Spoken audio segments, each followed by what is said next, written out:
И първите записи, които се опитах да направя сам вкъщи, естествено, както всички, са в 94-та датират. 93-та, края 94-та начало. Носителят, касетка, нямаше хром диоксидни, даже тогава трудно се намирах. Всичко. Не, нещата еволюираха адски много. Това са... Колко години са? 16-17 години са вече първи албум, който края на 94-та, началото на 95-та го записвахме. Го писахме в Studio Hicks. Второто издавано нещо беше вече с Hicks Team, което беше на диски и на касетка. След това пак диски касетка, първия ми албум. И сега? И се стигна до USB. Колкото повече хора чуят музиката ми и вземат нещо от нея и си изкефят, аз съм по-щастлив. Да, може би продажбите ще са по-малко, но пък поради тази причина в сегашно време се отсяват много хубаво нещата и когато една музика, един изпълнител е добър, нещата са готини и се харесват и хората ги харесват, се стига до там, че хората си купуват в крайна сметка, искат да подкрепят. Ако наистина си го изтеглил, те изкефил и си го слушал много път и искаш изпълнителя отново да направи албум, купи си го.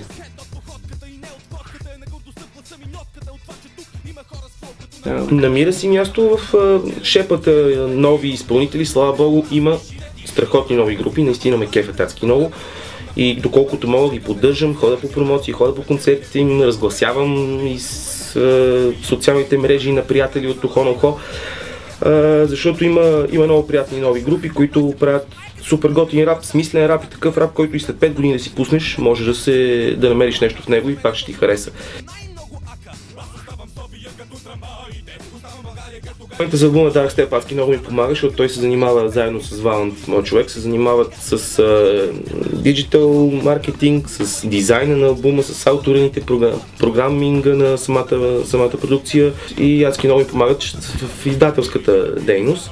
Иначе албума съм го записал, смесил, мастерирал тук, той е изцяло моя продукция.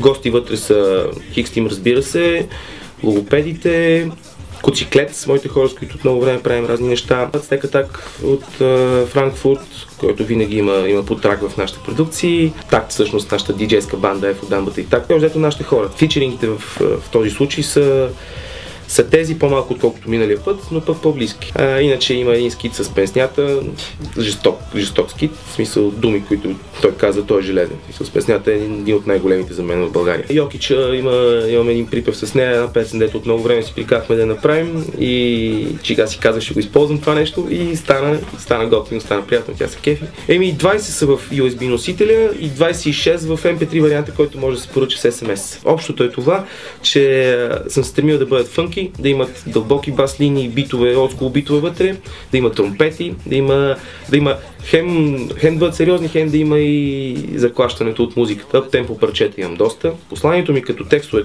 като стихове, общо дето ми се иска хората по-малко да обръщат внимание на пошлостта и на салтащината, как да се изразя по-негрубо, на ефтинията наоколо.